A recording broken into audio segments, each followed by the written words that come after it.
ಯಾರು ಏನೇ ಹೇಳಿ, ಆದರೆ ಒಂದಂತೂ ಸತ್ಯ, ಈ ಮನೆಗೆ ಹಾವಿಂದ ಸಮಸ್ಯೆ ಇದೆ. ಆ ನಾಗಿಣಿ ಬಂದ್ರು ಅಷ್ಟೇ, ಯಾರು ಬಂದ್ರು ಅಷ್ಟೇ, ಗೆದ್ದೆ ಗೆಲ್ತಾನೆ, ಗೆದ್ದು ತೋರಿಸ್ತಾನೆ. ಯಾರದು?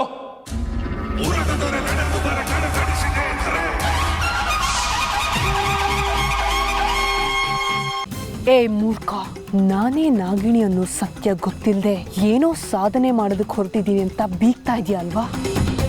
ನಿನ್ನ ಹೇಗ್ ಬಲಿ ಹಾಕ್ತೀನಿ ನೋಡ್ತಾ ಇರೋ. ನಂಗೆ ಯಾಕೋ ಇವ್ರ ಮೇಲೆ ಅನುಮಾನ ಜಾಸ್ತಿ ಆಗ್ತಾನೆ ಇದೆ. ಇದನ್ನ ಈಗಲೇ ಬಗೆಹರಿಸ್ಕೊಂಡ್ಬಿಡ್ಬೇಕು. ಹಲೋ, ಹೇಳಿ ಚಿಕ್ಕಪ್ಪ. ಅದು ಅರ್ಜುನ್, ಹಾಗೆ ದಾರಿನಲ್ಲಿ ಬರ್ತಾ ಒಂದು ದೇವಸ್ಥಾನ ನೋಡಿದೆ. ಇಲ್ಲಿ ವಾರ ಪೂರ್ತಿ ಅಮ್ಮನವ್ರು ಉತ್ಸವ ಮಾಡ್ತಾರಂತೆ. ಹೊಸದಾಗಿ ಮದುವೆ ಆಗಿರೋ ಜೋಡಿ ಬಂದು ಪೂಜೆ ಮಾಡಿಸಿ ಹರಕೆ ಹೊತ್ತರೆ ತುಂಬ ಒಳ್ಳೇದಂತೆ. ನನಗಂತೂ ನಮ್ಮ ಅಮೃತನೇ ಜ್ಞಾಪಕ ಬಂದು. ಅಮೃತ ಮನೆಗೆ ಬಂದ ತಕ್ಷಣ ಅವಳಿಗೆ ಹೇಳ್ಬಿಡ್ತೀಯ ಅಲ್ವಾ? ಚಿಕ್ಕಪ್ಪ, ಅಮೃತ ಅವ್ರು ಇಲ್ಲೇ ಇದ್ದಾರೆ. ಪರಮೇಶ್ವರ, ಇದೇನಪ್ಪ ಹೊಸ ಸಂಕಟ ತಂದಿಟ್ಬಿಟ್ಟೆ. ಶೇಷ ಆ ದುಷ್ಟನ ಜೊತೆ ಹೋಗಿದ್ದಾಳೆ, ಈಗೇನ್ ಮಾಡ್ಲಿ? ಯಾಕೆ ನಿನ್ನ ನಿಜ ರೂಪದಲ್ಲಿ ಬಂದು ನಿಲ್ಲೋದಕ್ಕೆ ಭಯನಾ? ಏ ಅವಿವೇಕಿ, ಮುಚ್ಚು ಬಾಯಿ. ಏನೋ ಶಕ್ತಿಶಾಲಿ ಅಂತ ಅಹಂಕಾರದ ಮಾತುಗಳನ್ನ ಆಡ್ತಾನೆ ಹೋಗ್ತಾ ಇದೆಯಾ ಅಲ್ವಾ? ನನ್ನ ಶಕ್ತಿಯ ಸ್ವರೂಪ ಎಂತದ್ದು ಅಂತ ತೋರಿಸ್ತೀನಿ.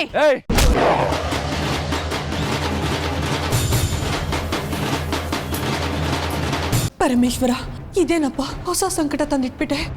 ಶೇಷ ಆ ದುಷ್ಟನ ಜೊತೆ ಹೋಗಿದ್ದಾಳೆ, ಈಗೇನ್ ಮಾಡ್ಲಿ? ಯಾಕೆ ನಿನ್ನ ನಿಜ ರೂಪದಲ್ಲಿ ಬಂದು ನಿಲ್ಲೋದಕ್ಕೆ ಭಯನಾ? ಏ ಅವಿವೇಕಿ, ಮುಚ್ಚು ಬಾಯಿ. ಏನೋ ಶಕ್ತಿಶಾಲಿ ಅಂತ ಅಹಂಕಾರದ ಮಾತುಗಳನ್ನ ಆಡ್ತಾನೆ ಹೋಗ್ತಾ ಇದೆಯಾ ಅಲ್ವಾ? ನನ್ನ ಶಕ್ತಿಯ ಸ್ವರೂಪ ಎಂತದ್ದು ಅಂತ ತೋರಿಸ್ತೀನಿ.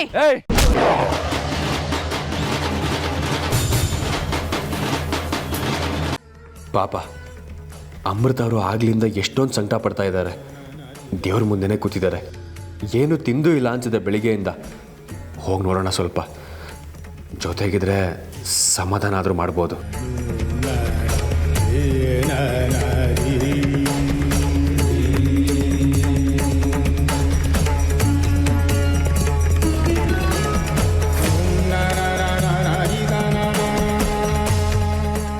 ಅಮೃತ ಅವರೇ,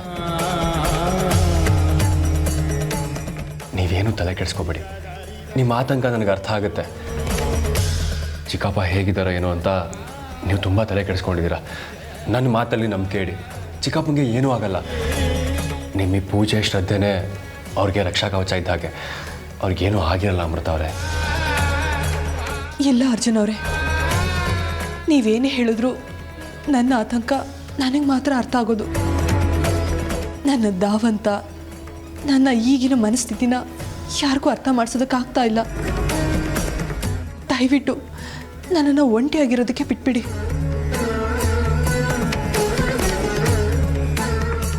ಇದರಲ್ಲೇ ಗೊತ್ತಾಗುತ್ತೆ ಅಮೃತ ಅವರೇ, ನೀವು ನಮ್ಮ ಮನೆಯವ್ರ ಮೇಲೆ ಎಷ್ಟು ಪ್ರೀತಿ ಅಭಿಮಾನ ಇಟ್ಟಿದ್ದೀರಾ ಅಂತ.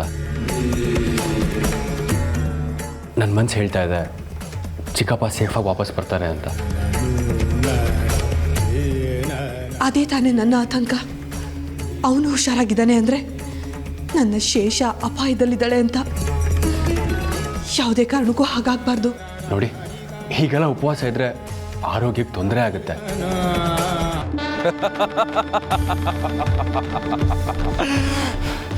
ಈಗೇನಂತೀಯ ನಾಗಿಣಿ? ಈ ರುದ್ರನ ಎದುರು ಹಾಕೊಂಡಿದ್ದ ಪರಿಣಾಮ ಏನಾಯ್ತು ಗೊತ್ತ ತಾನೇ? ಹೇ ಪಾಪಿ, ಈ ಗೆಲುವು ಶಾಶ್ವತ ಅಂತ ಅನ್ಕೋಬೇಡ್ವೋ. ಇದು ಕ್ಷಣಿಕ ಮಾತ್ರ. ಈಗ ನಾನು ಕೆಳಗಡೆ ಬಿದ್ದಿರಬಹುದು, ಆದ್ರೆ ಮತ್ತೆ ಮೇಲೆ ಹೇಗೆ ಈ ನಾಗಿಣಿ ಎದ್ದೇಳ್ತಾಳೆ ಅನ್ನೋದನ್ನ ನೋಡ್ತಾ ಇರು. ಅದೇನೋ ಅಂತಾರಲ್ಲ, ಬಿದ್ರು ಮೀಸೆ ಮಣ್ಣಾಗಿಲ್ಲ ಅಂತ. ಹಾಗಾಯ್ತು ನಿನ್ ಕತೆ.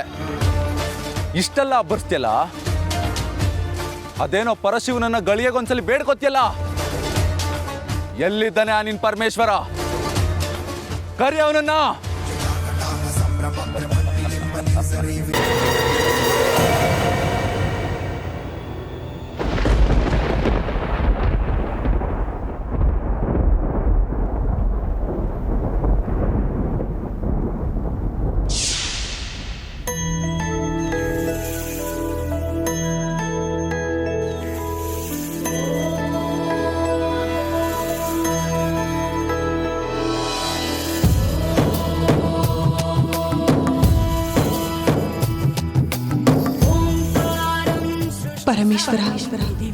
ಶೇಷ ಅಪಾಯದಲ್ಲಿದ್ದಾಳೆ. ಅವಳನ್ನ ಈ ಪರಿಸ್ಥಿತಿಯಿಂದ ಕಾಪಾಡೋದಕ್ಕೆ ನಿನ್ನಿಂದ ಮಾತ್ರ ಸಾಧ್ಯ.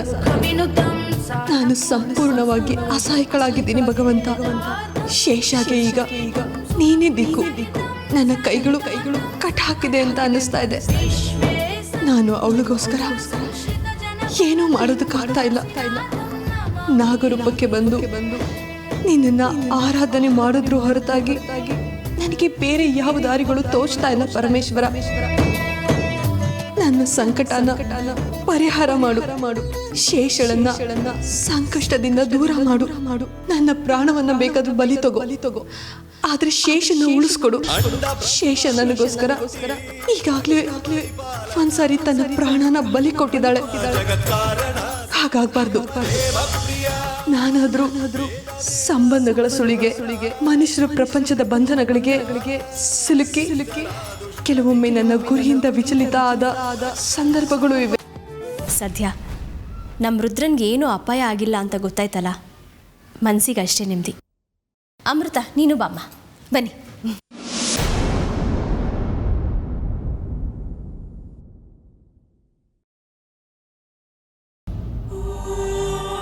ನೀವೆಲ್ಲರೂ ಅದೆಷ್ಟು ಸಂಭ್ರಮ ಪಡ್ತಿರೋ ಪಡಿ. ಇವತ್ತು ಆ ರುದ್ರನ ಗ್ರಹಚಾರ ನೆಟ್ಟಗಿತ್ತು, ಅದಕ್ಕೆ ಉಳ್ಕೊಂಡ್ಬಿಟ್ಟ. ಆದ್ರೆ ಇನ್ನು ಮುಂದೆ ಹಾಗಾಗಲ್ಲ. ಅದೇನೇ ಬಂದ್ರು ಅವನ ಸಾವಂತೂ ನಿಶ್ಚಿತ. ಖಂಡಿತ ಆ ರುದ್ರನ ಬಲಿ ತಗೋತೀನಿ. ಅದಕ್ಕೂ ಮೊದಲು ಆ ತಾಯ್ತ ತೆಗೆದ ಶತ್ರು ಯಾರು, ಅವನು ಎಲ್ಲಿದ್ದಾನೆ ಅನ್ನೋದನ್ನ ಮೊದಲು ಪತ್ತೆ ಮಾಡಬೇಕು. ಅವನು ಎಲ್ಲಿದ್ರು ನನ್ನ ಮುಂದೆ ಬಂದು ನಿಲ್ಲಬೇಕು. ಅವನನ್ನ ಬಲಿ ತಗೊಳ್ದೆ 1000 ಶತ್ರುಗಳನ್ನ ಬಲಿ ತಗೊಂಡ್ರು ನನಗೆ ನೆಮ್ಮದಿ ಇಲ್ಲ. ಅದೇ ಆಗ್ಲಿ ನನ್ನ ಮೊದಲ ಬೇಟೆ. ಅವನೇ ಆಗ್ಬೇಕು. ಬಿಡಲ್ಲ. ಅವನನ್ನ ಪತ್ತೆ ಮಾಡೇ ಮಾಡ್ತೀನಿ.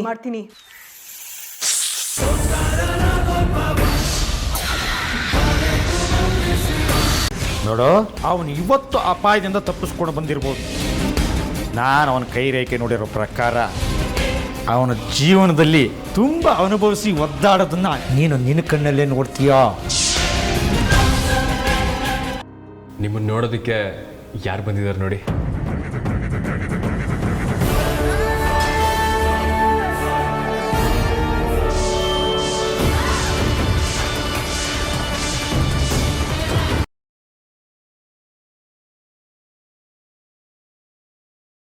ನನ್ನ ಹತ್ರನೇ ಕೂಡಿಟ್ಟಿದ್ ವಸಿ ದುಡ್ಡಿತ್ತು, ಅದನ್ನೇ ಕೊಡ್ತೀನಿ. ಅದನ್ನ ಹೇಳೋದು ಯಾಕೆ? ಕೊಡು. ಯಾಕೆ ಅಂದ್ರೆ ಅದ್ ಏನೇ ಇದ್ರು ನಿಮ್ಮ ಹತ್ರ ಹೇಳ್ಕೋಬೇಕು ಅಂತ. ಈಗ ನೋಡಿ, ನೀವು ನನ್ನ ಹತ್ರ ಮುಚ್ಚಿಟ್ಟು ಏನಾದ್ರು ಮಾಡ್ತೀರಾ? ಕ್ರೋನಲ್ perfume world's most expensive perfume ಅಲ್ಲಿ ಅದು ಒಂದು. ತುಂಬಾ ದಿನದಿಂದ ತಗೊಬೇಕು ಅಂತಿತ್ತು. ಕೊಡಿಸ್ತೀಯ ಅಲ್ವಾ?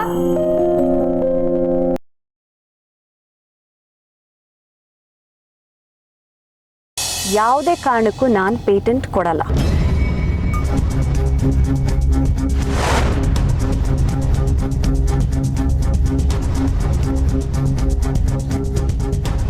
ಏಯ್, ಏನ ಇದು? ನನ್ನ ಹೆಂಡತಿ ಕಾರ್ಕಿ ನಿನ್ನ ಹತ್ರ ಹೇಗೆ ಬಂತು ಹೇಳು? ಅಮಾಯಕರ ಥರ ಆಕ್ಟ್ ಮಾಡಿದ್ ಸಾಕು. ಪ್ಲೀಸ್ ಈಗಲಾದ್ರೂ ನಿಜ ಹೇಳಿ.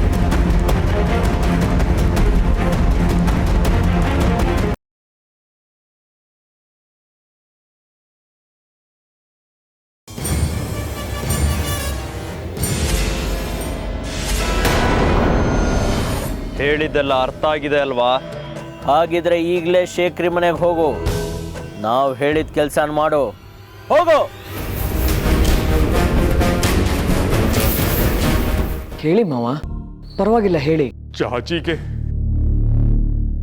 ಅಲ್ಪಾಯುಷ್ಯ ಕಣೋ.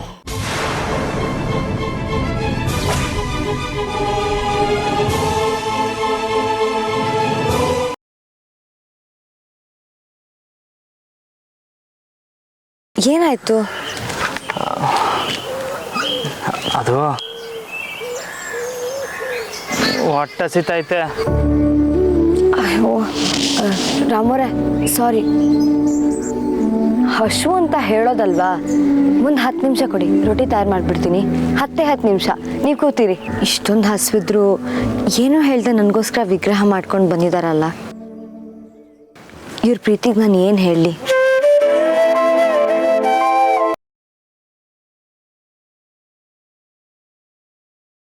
ನೀವು ಮಾಡೋ ಕಾರ್ಯಗಳನ್ನೆಲ್ಲ ನಿಮ್ಮ ಅಕ್ಕ ಮಾಡ್ತಾ ಇದ್ದ ಅಲ್ಲಿ.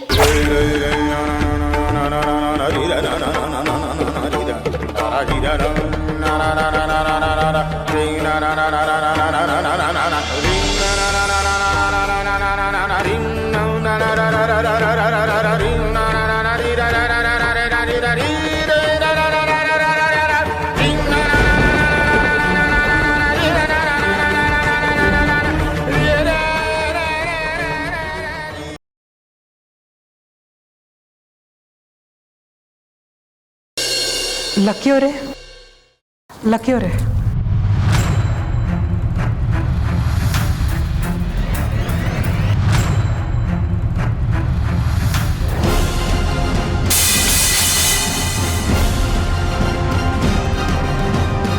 ಸಾಧ್ಯನೇ ಇಲ್ಲ. ನಿನ್ ಜೊತೆ ನನ್ನ ಜೀವನ ಕಳೆಯಕ್ಕೆ ಸಾಧ್ಯನೇ ಇಲ್ಲ. ನನ್ನ ಜೀವನ ಹಾಳು ಮಾಡ್ಕೊಳಕ್ ನಾನು ತಯಾರಿಲ್ಲ. ನನ್ನ ಕಬಡ್ಡಿ ಬಗ್ಗೆ ಗೌರವ ಇಲ್ದಿರೋ ನಿನ್ಗೆ ನನ್ನ ಜೊತೆ ಬದುಕೋ ಅರ್ಹತೆ ಇಲ್ಲ.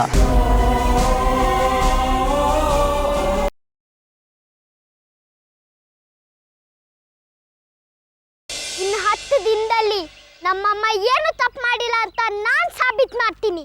ಅಕಸ್ಮಾತ್ ಮಾಡಲಿಲ್ಲ ಅಂದ್ರೆ ಮಾಡಿಲ್ಲ ಅಂದ್ರೆ ಏನ್ ಮಾಡ್ಬೇಕು ಚಿಕ್ಕಪ್ಪ?